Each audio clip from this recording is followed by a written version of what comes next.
Assalamualaikum warahmatullahi wabarakatuh. Alhamdulillahilladzi faddala bani Adam bil ilmi wal amali ala jami'il alam. Assalatu wassalamu ala khairil anam sayyidina Muhammadin sayyidil aradi wal anjam wa ala alihi nabiyil ulumi wal hikam, amma ba'd. Wa qad qala Allah ta'ala fi kitabil karim aw fi ayatihil karimah. A'udzu billahi minasy syaithanir rajim. Bismillahirrahmanirrahim. Qul innal mautal ladzi tafirruna minhu fa innahu mulaqikum summa turadduna ila 'alimil ghaibi wasyahadati fayunabbi'ukum bima kuntum ta'malun. Wa qala Rasulullah sallallahu alaihi wasallam ad-dunya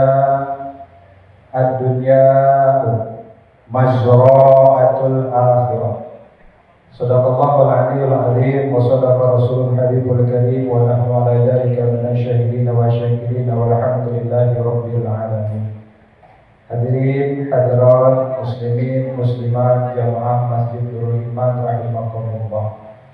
Yakin dalam bulan suci Ramadan Allah membuka pintu maghfirah. Yakin dalam bulan suci Ramadan Allah membuka pintu ijabah doa kita. Maka dengan wasilah keagungan bulan suci Ramadan dan kemuliaannya, mari sama-sama kita berdoa kepada Allah Subhanahu wa taala. Langkah kaki kita, ayunan tangan kita dari rumah datang ke tempat yang mulia ini bernilai ibadah kepada Allah. Amin. Ibadah-ibadah yang telah kita laksanakan selama bulan suci Ramadan hingga akhir Ramadan, hingga terus sampai ketemu bulan Ramadan lagi, diampuni oleh Allah dosa kita dan diterima oleh ibadah kita. Amin. Allah tetapkan iman Islam kita semua. Amin. Rezeki kita halalan thayyibah, mubarakan, dan bisa kita manfaatkan fisabilillah.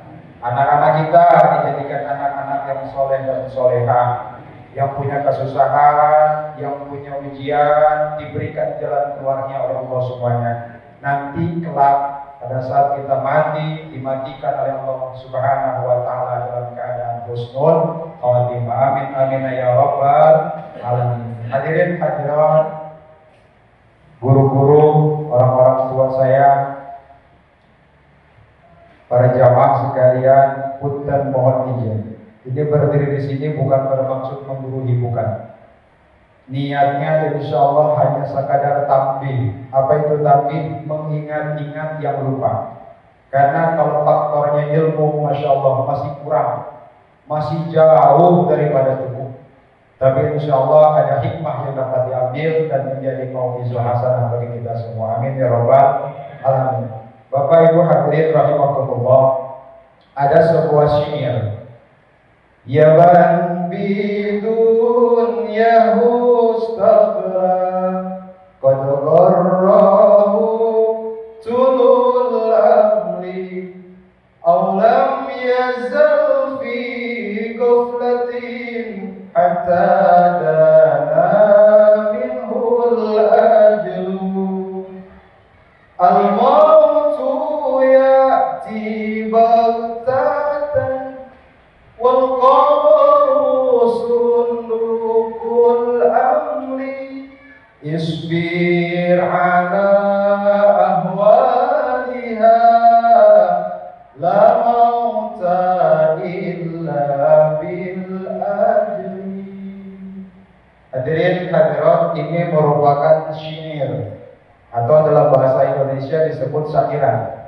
Syair ini tertulis dalam kitab Nasaihul Ibad. Musannifnya, muallifnya Syekh Muhammad bin Umar An-Nawawi. Siapa beliau? Syekh Muhammad bin Umar An-Nawawi ini merupakan ulama masyhur bukan hanya di Indonesia tapi di dunia, dan merupakan asli orang Indonesia, orang kita. Beliau lahir sekitar tahun 1813 Masehi. Di mana lahirnya? Di daerah kita, daerah Bandung. Tepatnya di Kabupaten Serang, Kecamatan Tirtayasa, nama kampungnya, nama desanya Tanara. Maka masyhur beliau dikenal sebagai Syekh Muhammad bin Umar An-Nawawi Al-Bantani atau Syekh Muhammad bin Umar An-Nawawi At-Tanara Al-Bantani Al-Jawi. Namanya dinisbatkan kepada daerah tempat dilahirkannya. Hadirin, beliau ini salah satu ulama yang sejak muda haus terhadap ilmu. Maka saking dahaganya terhadap ilmu, beliau hijrah ke Makkatul Mukarramah. Dulu nama negaranya Hijaz. Belum ada Kingdom of Saudi Arabia, belum ada. Belum ada kerajaan Arab Saudi, belum ada. Dulu namanya Hijaz. Beliau belajar kurang lebih selama 30 tahun lamanya di sana. Maka pada puncaknya beliau dikenal sebagai mufti di Hijaz, bahkan menjadi imam besar di Masjidil Haram. Maka di masa itu banyak ulama-ulama di dataran Arab, di Jazirah Arab, khususnya di Hijaz, bahkan di Nusantara banyak ulama yang menimba ilmu kepada beliau karena beliau membuka majlis di Masjidil Haram. Maka muncul ulama-ulama sekarang yang masyhur hingga saat ini, bahkan kita kenal ada yang menjadi pahlawan nasional. Di antaranya ada Hadratus Syekh Hasyim Asy'ari, pendiri Nahdlatul Ulama. Ada Syekh Ahmad Dahlan, pendiri Muhammadiyah. Ada Syekh Mas Abdullah, pendiri Matla'ul Anwar. Nah, di Tanah Jawa, di Pamekasan Madura ada Syekh Khalil Al-Bangkalani. Terus sampai ke tanah Malaysia, Singapura, bahkan di ujung tanah Melayu, perbatasan dengan negeri Thailand, namanya Thailand Selatan, tepatnya di Patani. Di sana juga masyhur ada murid beliau. Siapa dia? Syekh Abdul Qadir bin Mustafa Al-Fatani. Nah, hadirin rahimakumullah, singkatnya beliau meninggal pada usia 84 tahun dan dimakamkan di Jannatul Mu'ala atau yang kita kenal sebagai pemakaman Ma'la, sekarang Saudi Arabia. Hadirin rahimakumullah, kenapa ini diceritakan? Karena sebagai gambaran bahwa yang mengarang, menulis syair ini bukan orang sembarang. Beliau ulama besar, ahli fikih, ahli tasawuf, ahli tafsir, ahli ilmu kalam, ilmu tauhid, ilmu ma'rifat, beliau ahli. Sebagai gambaran bahwa kita, untuk apa tujuannya? Tujuannya tentu beliau ahli hikmah. Ahli hikmah di sini bukan ulama yang pintar nyembuhin penyakit orang, bukan. Bukan itu maksudnya. Ulama yang lembut hatinya, yang lurus hatinya, yang juhud, yang mudah mengambil hikmah dan memberikan hikmah kepada umat. Maka tujuannya syair ditulis adalah untuk melembutkan hati kita. Jangan sampai hati kita keras. Lantaran apa? Lantaran ditutupi oleh syahwat dunia, keinginan menguasai dunia. Apa itu? Hubbud dunia. Karena di zaman itu bahkan Syekh Muhammad bin Umar An-Nawawi memandang di zaman itu bukan zaman sekarang, lebih-lebih zaman sekarang. Di zaman itu banyak umat yang mengaku Islam, mengaku beriman, yang mengaku memegang la ilaha illallah Muhammadur Rasulullah, tapi hidupnya dipenuhi dengan syahwat dunia. Hidupnya berkecimpung, hidupnya khawatir, hidupnya dipenuhi tergopoh-gopoh untuk mencukupi kebutuhan dunia. Sikut kanan, sikut kiri untuk menumpuk harta, pangkat, jabatan, dan lain sebagainya.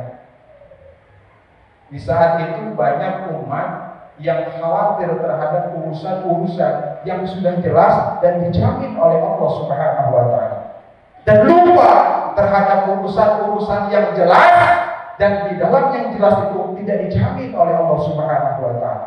Apa urusan yang jelas dan dijamin oleh Allah Subhanahu wa Ta'ala? Rezeki kita, maut kita sudah pasti.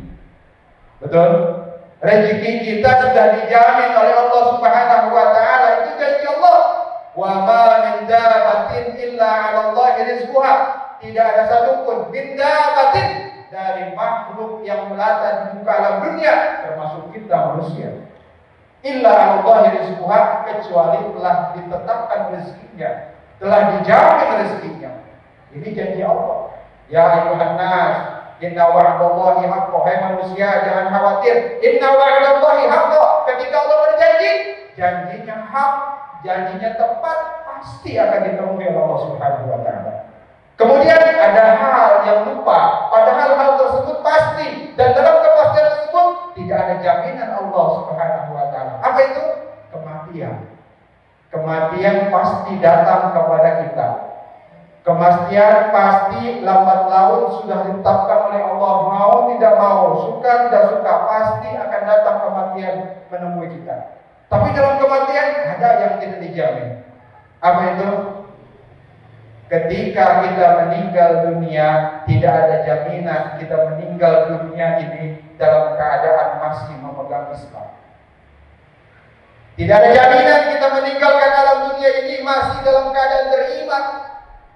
Tidak ada jaminan kita meninggal dunia dicabut hak Allah Subhanahu wa taala dalam keadaan memegang la ilaha illallah ay la ma'buda bil haqqi fil wujudi illallah. Tiada Tuhan yang pantas disembah, yang wujud, yang hak ditaati perintah dan larangannya illallah, kecuali Allah Subhanahu wa taala. Maka bagi orang-orang yang hubud dunia, ya man bi dunya hustaqla, kata Syekh Muhammad bin Umar An-Nawawi, hei manusia-manusia yang hidupnya penuh dengan rasa cinta terhadap dunia, qad gharrahu tul amal, sesungguhnya dia terlena, tertipu yang menyebabkan dia tulul amal. Apa tulul amal? Keinginannya panjang cita-cita, panjang khayalan. Punya A pengen punya B, punya B pengen punya C. Terus tidak ada kecukupan. Karena hidupnya dipenuhi dengan rasa cinta terhadap dunia. Merek baru pengen punya merek baru pengen lagi yang baru. Itu nafsu. Itu semua adalah halusinasi. Syekh Muhammad bin Umar An-Nawawi mengatakan itu semua adalah qad gharrahu tulul amal, itu tulul amal. Aulam yazal fi ghaflatin, tulul amal itu menyebabkan kita kepada ghaflah. Ghaflah itu apa? Lalai. Ghaflah itu apa? Lupa. Saking cintanya terhadap dunia, tidak tahu dia. Tidak tahu ada yang mendekati dia, detik demi detik, menit demi menit, waktu demi waktu. Apa itu? Mau. Aulam yazal fi ghaflatin hatta dana minhul ajr. Sehingga dia lupa datang waktu ajal yang datang secara tiba-tiba. Awmaluku yang tiba-tiba. Hei manusia yang amat cinta terhadap dunia, wa marakatul maut, dan takut terhadap kematian. Mati datang secara tiba-tiba.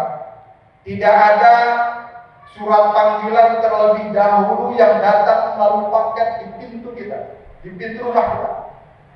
Tidak ada pengumuman terlebih dahulu yang datang kepada kita. Mati datang tiba-tiba, tidak ada notifikasi yang muncul lewat handphone kita terlebih dahulu. Tapi mati baru datang. Mati mau tidak mau datang pasti akan menemui kita. Maka dari riwayat, tatkala Rasulullah SAW menghadapi para pimpinan Bani Israel yang hidupnya penuh dengan hubud dunia, menumpuk harta, menyikut kawan, menyikut saudara untuk memenuhi hasrat dunianya. Tahta, jabatan, pangkat, derajat, status sosial dia inginkan. Kemudian Rasulullah SAW dikatakan oleh Allah, ya Rasulullah, qul innal mauta alladzi tafirruna minhu fa innahu mulaqikum. Bani Israel takut karena semasa hidupnya dipenuhi dengan rasa cinta terhadap dunia, ditumpuk semua yang dia cintainya.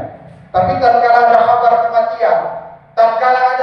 kematian, dia takut akan mati. Bukan takut karena akan ada hari pembalasan, tapi takut karena harta yang dia kumpulkan selama hidup di dunia, pangkat, jabatan, status sosial yang dia banggakan selama hidup di muka alam dunia, dia takut meninggalkan itu. Maka Rasul katakan, qul innal mauta alladzi tafirruna minhu fa innahu mulaqikum.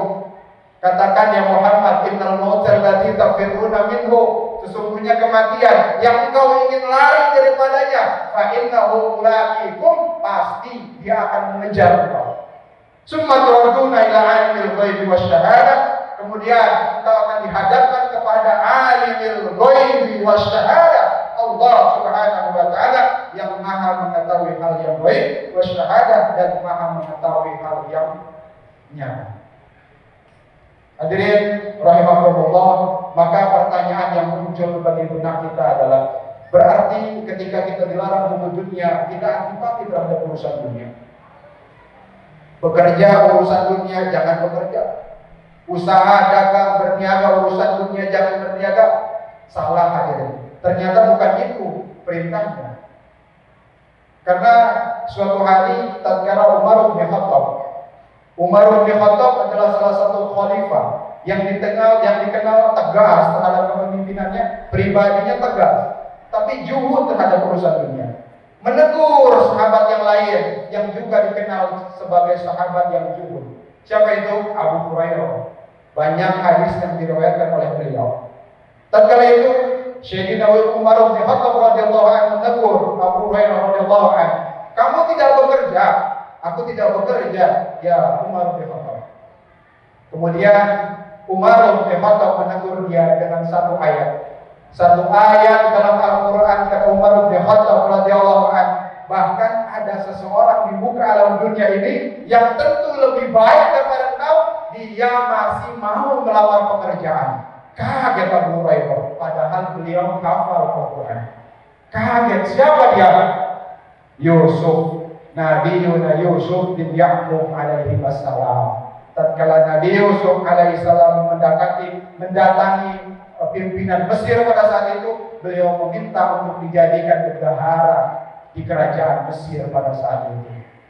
Kata Yusuf, "Qala ja'alni ala khazainil ardh, inni hafizun alim." Jadikanlah aku bendahara di negeri ini. Inni hafizun alim, sesungguhnya aku pandai menjaga, alim dan pandai berpengetahuan. Hadirin rahimakumullah wa rahimakumullah, ini jelas gambaran bagi kita bahwa hukum dunia bukan berarti antipati dengan urusan dunia, tapi bagaimana kita mencetak amal kita, mencetak jariah kita selama hidup di muka alam dunia. Persis seperti sabda Rasulullah SAW dalam kitab Ihya Ulumuddin karangan Imam Ghazali. Apa kata beliau? Ad-dunya mazra'atul akhirah. Dunia adalah ladangnya akhirat. Kenapa disebut ladang? Tanpa dunia kita tidak akan bisa diadili di akhirat. Bagaimana kita masuk ke alam dunia, ke alam surga, ke alam neraka, dicerminkan bagaimana tingkah pola lampau kita, perilaku kita selama masa hidup di muka alam dunia. Maka hadirin, syair lanjutannya, al-mautu ya'ti baghdatan wal qabru sundukul amli. Wal qabru sundukul amli. Kuburan adalah sunduknya amal. Apa itu sunduk? Sunduk itu peti, berangkas. Harta kita yang kita miliki di alam dunia dipres. Yang punya harta miliaran dipres. Yang punya rumah besar 30 meter, berapa hektar, punya lahan luas, dipres hanya ukuran 2x1. Dalam ukuran itu adalah semestinya sesungguhnya adalah qasdul amri. Wal qabru sundukul amri. Kuburan itu adalah peti berangkas yang akan kita panen, yang akan kita buka tatkala kita meninggal dan masuk ke alam barzakh dan menempuh bisa hari pembalasan nanti. Hadirin rahimakumullah, maka syair di akhirnya adalah fasbir ala ahwaliha, maka bersabarlah hai manusia-manusia, ala ahwaliha, terhadap apa-apa yang telah Allah tetapkan kepada engkau. Yang berniaga bersabar dengan usahanya, yang menjadi guru bersabar dengan syiarnya, yang menjadi murid bersabar dengan taklimnya, dengan pembelajarannya, yang menjadi pimpinan, yang diberikan pimpinan jabatan bersabar dengan kedudukan tersebut. Maka niatkan ya Allah SWT, maka niatkan kedudukan itu, pangkat jabatan itu untuk menempuh alam dunia. Bagaimana kita menanam yang akan kita tuai nanti di alam akhirat. Fasbir ala ahwaliha la mauta illa bil ajli. Jangan takut terhadap kesusahan yang kita dapatkan ketika masuk dalam dunia, karena tidak akan ada kematian. Tidak akan datang kematian illa bil ajri, kecuali ajal telah datang menemui kita. Jangan takut kesusahan rezeki, karena rezeki berbarengan dengan maut. Ketika kita maut, ajal datang, disitulah rezeki kita terputus. Tatkala kita masih sehat, tatkala kita hidup, jangan takut kekurangan rezeki. Allah Subhanahu wa taala telah berjanji bagaimana? Ketika Allah Subhanahu wa taala berjanji, yakinkan dalam hati semua yang Allah katakan. Shadaqallahul aliyyul azim. Allah Maha benar, Allah Maha menepati segala janjinya. Hadirin rahimakumullah, akhirnya mudah-mudahan apa yang Al-Fakir sampaikan bermanfaat khususnya bagi diri Al-Fakir sendiri, umumnya bagi kita semua. Terima kasih atas segala perhatian dan mohon maaf apabila ada kesalahan. Billahi taufiq wal hidayah. Assalamualaikum